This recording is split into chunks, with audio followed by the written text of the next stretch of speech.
بسم اللہ الرحمن الرحیم. میرے پیارے احمدی بھائیوں، بہنوں، بزرگوں، السلام علیکم ورحمۃ اللہ وبرکاتہ.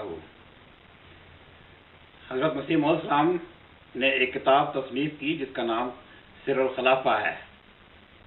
یہ کتاب بالخصوص آپ نے شیعہ حضرات کے لیے لکھی، کیونکہ وہ پہلے 3 خلفاء کو خلافت حقہ میں سے نہیں مانتے.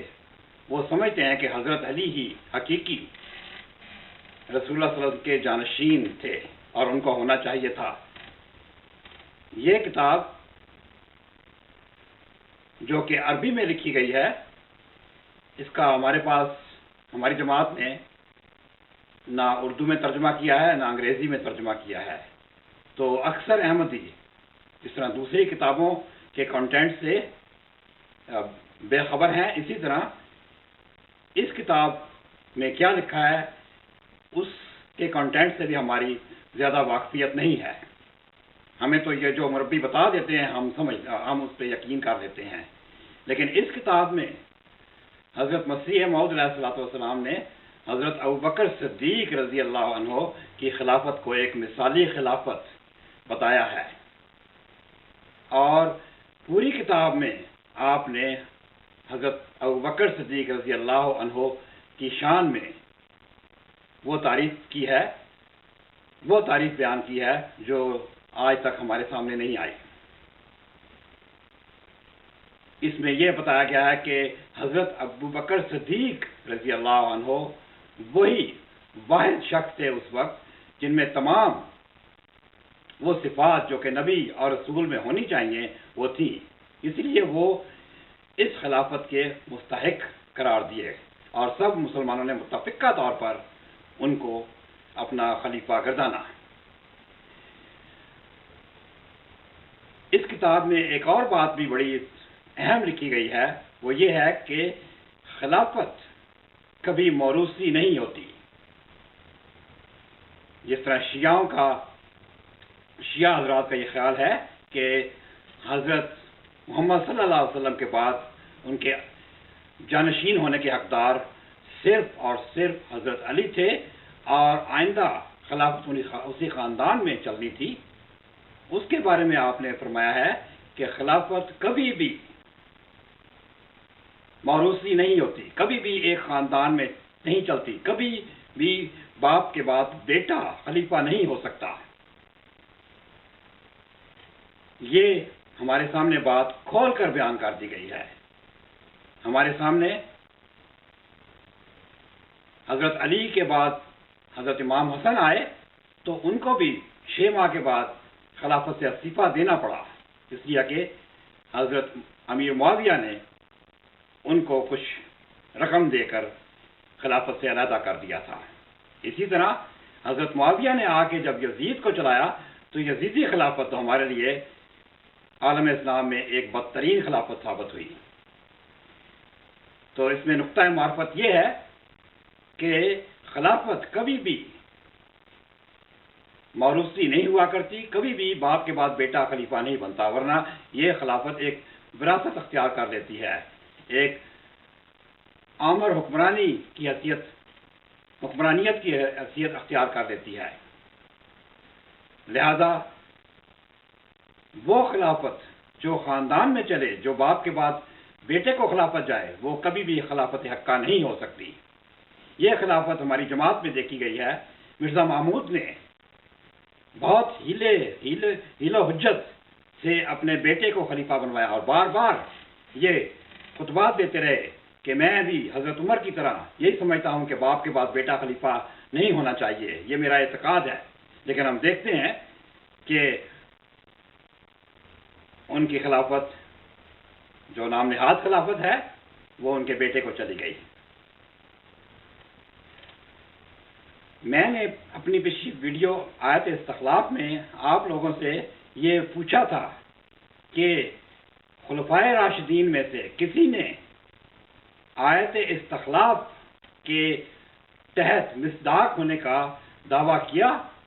کیا حضرت ابوبکر صدیق نے ایسا کیا، یا حضرت عمر نے ایسا کیا، یا حضرت عثمان یا حضرت علی نے ایسا کہا کہ ان کی خلافت آیت استخلاف کے عین مطابق ہے اور وہ اس کے مصداق ہیں۔ میرے بھائی فضل احمدی صاحب نے مجھے حضرت حکیم نور الدین صاحب کے خطبات کچھ پیش کیے ہیں۔ میرے محترم، میں اب ان کو مخاطب ہوتا ہوں کہ ہم مسلمان جس طرح قرآن و سنت اور حضرت محمد صلی اللہ علیہ وسلم کے فرمان کو حجت مانتے ہیں، اور ان کے مقابلے میں اگر حضرت مسیح موعود علیہ السلام کوئی ایسی بات کرتے ہیں جو ہمیں رسول اللہ صلی اللہ علیہ وسلم کی زندگی سے مطابقت نہیں رکھتی یا نہیں ملتی، تو ہم اس کو رد کر دیتے ہیں۔ اسی طرح حضرت ابوبکر صدیق رضی اللہ عنہ کی خلافت ہمارے لیے حجت ہے۔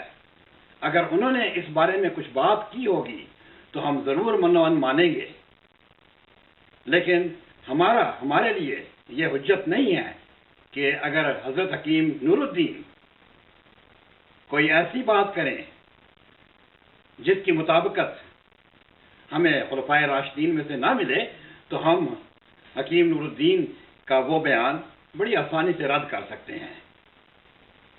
اس لیے مثال جب بھی دیں ہم خلفائے راشدین سے دیں، کیونکہ ہم مسلمان ہیں، اور خلفائے راشدین میں سے بھی حضرت ابوبکر صدیق رضی اللہ عنہ کی زندگی سے دیں۔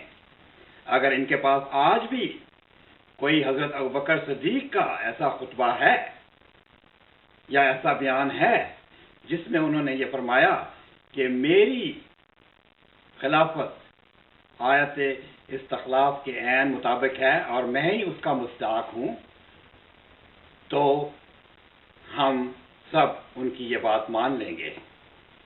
اگر ان کا کوئی بیان نہ مل سکے تو حضرت عمر صدیق رضی اللہ عنہ کا لے آئیں، یا حضرت عثمان رضی اللہ کا ایسا بیان لے آئیں، ایسا خطبہ لے آئیں۔ حضرت علی رضی اللہ عنہ کا بھی خطبہ ہمیں قابل قبول ہوگا۔ لیکن میں آپ کو یقین سے کہتا ہوں کہ حکیم نور الدین نے بھی ایسی کوئی بات نہیں کی۔ حکیم نور الدین نے بھی اپنی خلافت کو آیت استخلاف کا مصداق نہیں ٹھہرایا۔ میں ان لوگوں کو چیلنج دیتا ہوں کہ ان خلفاء میں سے کسی ایک کا بیان اگر ہمارے سامنے پیش کر دیں تو ہم ان کی بات مان لیں گے، لیکن میں جانتا ہوں کہ ایسی بات موجود نہیں ہے۔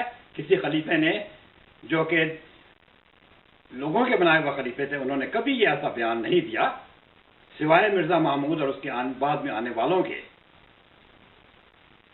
تو ہم ان کی خلافت کو کیسے آیت استخلاف کے تحت مانیں؟ مرزا محمود احمد نے تو ایک انوکھی خلافت اپنے خاندان میں قائم کرنا چاہی، ایک حقیقی نبی اور رسول کا خلیفہ بنانے کی، اپنے آپ کو بنانے کی کوشش کی، اور بظاہر ہمیں لگتا ہے کہ وہ اس میں کامیاب بھی رہے۔ اس خلافت جو کہ انہوں نے قائم کی، اس کا مقصد صرف اور صرف دنیاوی فائدے اٹھانے تھے، دنیا کے مال تھے، مدنیہ تھی، اور کوئی دین و اسلام کی بات نہ تھی۔ اور آج بھی دیکھا گیا ہے کہ یہ خاندان دنیا کے مالوں پر بہت بری طرح ٹوٹا پڑا ہے، بہت گدھوں کی طرح یہ ٹوٹ پڑا ہے۔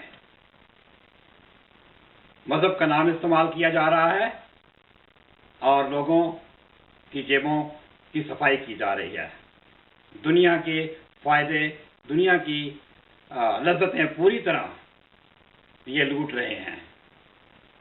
لیکن میں جانتا ہوں کہ یہ حق پر نہیں ہے اور یہ اس میں کبھی بھی کامیاب نہیں ہو سکتے، کیونکہ ہمیشہ